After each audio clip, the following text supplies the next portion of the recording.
Jadi kalau Anda merasa sekarang ini fitnah udah berat, ya kan, besok makin berat, saudaraku. Ya, bukan nakut-nakutin, tapi memang begitulah skenario Allah Subhanahu wa Ta'ala. Karena makin mendekat ke jadwal puncak fitnah muncul. Bahkan dalam hadis yang lain, Nabi Muhammad SAW mengatakan kepada sahabat Abu Dzar Al-Ghifari, la ghairud dajjalu akhwafuni ala ummati, selain Dajjal ada yang lebih kutakuti menimpa umatku. Bayangkan, Abu Dzar dengar begitu ya bengong lah, kaget lah dia. Kenapa? Karena Abu Dzar juga tahu hadis Nabi yang paling awal yang tadi kita bahas. Sejak Allah hadirkan anak cucu Adam di muka bumi ini, tidak ada fitnah lebih dahsyat dari fitnah Dajjal. Tahu-tahu Nabi bilang, ada selain Dajjal yang lebih kutakuti menimpa umatku. Bayangkan. Ya, maka Abu Dzar langsung nanya, ya Rasulullah, sesuatu yang lebih engkau takuti menimpa umatmu selain Dajjal itu apa? Nabi jawab, al-a'immatu al-mudillin, para imam yang menyesatkan. Ya, dan ternyata imam yang menyesatkan ini, ya, itu ada dua pengertian. Pengertian pertama, penguasa masyarakat, pemimpin masyarakat, satu, dan yang kedua, ulama su, ya, ulama yang buruk, lawannya ulama khair, ulama yang baik, ya. Dan ini sejalan dengan surat Al-Ahzab ayat 66, 67, 68. Catat, ya, nggak ada di slide. Al-Ahzab 66, 67, 68. Apa kata Allah dalam rangkaian ayat ini? Kata Allah ngasih spoiler tentang nasib penghuni neraka. Yauma tuqallabu wujuhuhum fin nar yaquluna ya laitana ata'na Allah wa ata'na ar-rasula. Pada hari ketika muka penghuni neraka dibolak-balik di api neraka sama Allah Ta'ala, mereka akan berkata, aduh alangkah baiknya seandainya dahulu di dunia kami taat kepada Allah dan kami taat kepada Rasul. Jadi mereka jadi penghuni neraka karena apa? Karena tidak mau taat pada Allah dan tidak mau taat pada Rasul. Tapi pertanyaan berikutnya, apa sebabnya mereka nggak taat pada Allah dan nggak taat pada Rasul? Dijelaskan di ayat berikutnya. Rabbana inna ata'na sadatana wa kubara'ana fa adalluna sabila. Ya Rabb kami, sungguh di dunia dulu kami telah mentaati para sadatana. Sadatana itu apa? Pemimpin-pemimpin kami. Wa kubara'ana, dan kubara'ana. Kubara'ana itu artinya apa? Para pemuka agama kami. Gitu. Ternyata mereka menyesatkan kami dari jalan yang benar. Ya. Jadi salah mereka. Mereka kira ulil amri kudu ditaati, ya, tanpa syarat. Padahal bersyarat ulil amri macam mana yang boleh ditaati dan ulil amri macam mana yang sepatutnya kita waspadai. Sebagaimana ulama pemuka agama juga begitu. Ya, mereka sangka semua pemuka agama kudu ditaati. Padahal ada ulama khair, ada ulama su. Nah, ini kata Nabi adalah al-a'immatu al-mudillin, imam-imam yang menyesatkan.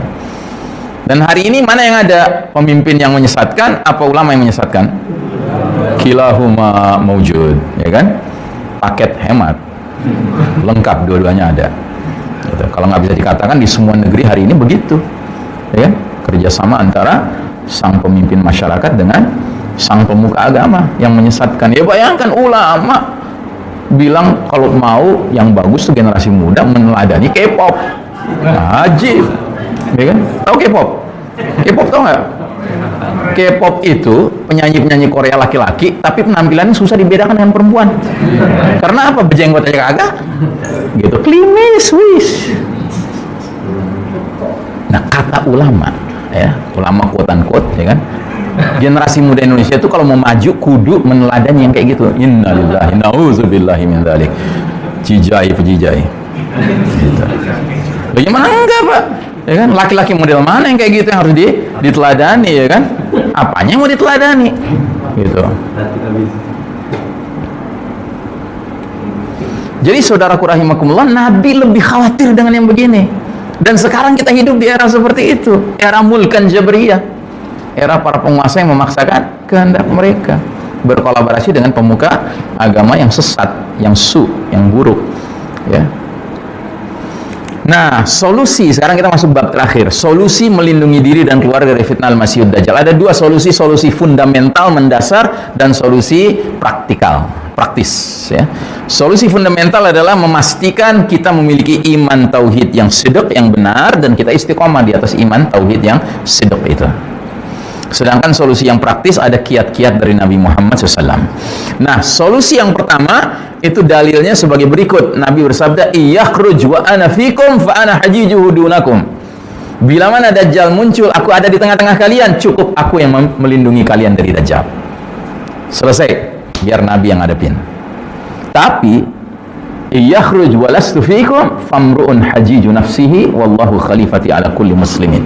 Jika Dajjal itu munculnya saat aku sudah tiada, tidak ada bersama kalian seperti kita sekarang ini, maka setiap individu muslim menjadi pembela yang harus melindungi dirinya masing-masing. Sedangkan Allah Ta'ala menjadi khalifahku, penggantiku atas setiap muslim. Artinya apa?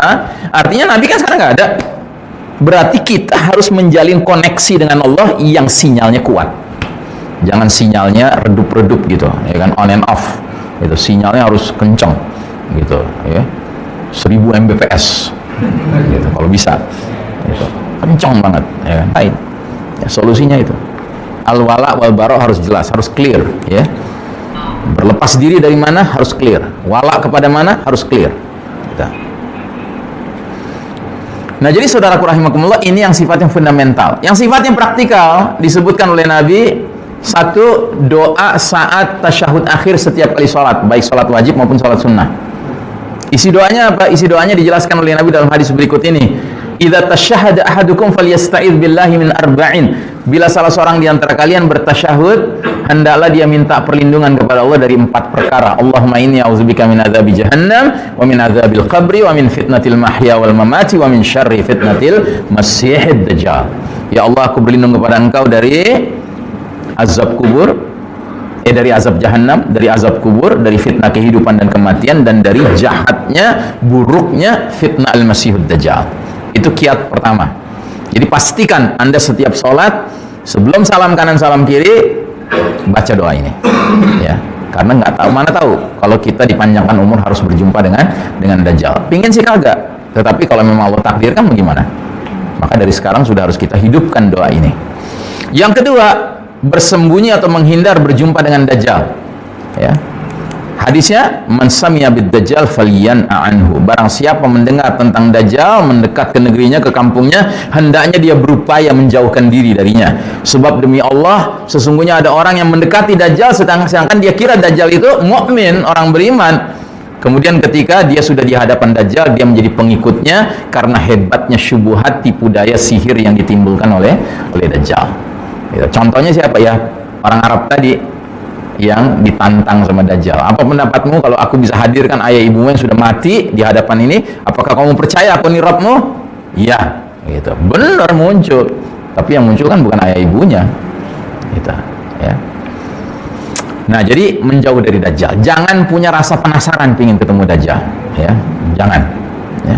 Yang ketiga, menghafalkan 10 ayat awal suratul kahfi. Boleh 10 ayat awal, boleh 10 ayat akhir. Dua-duanya ada dalilnya, walaupun di sini dalil yang saya perlihatkan yang awal saja. Man hafidhu asyra ayatin min awwali suratul kahfi usima min fitnatid dajjal. Barang siapa hafal 10 ayat pertama suratul kahfi, niscaya dia akan terlindungi dari fitnah ad-dajjal. Ya.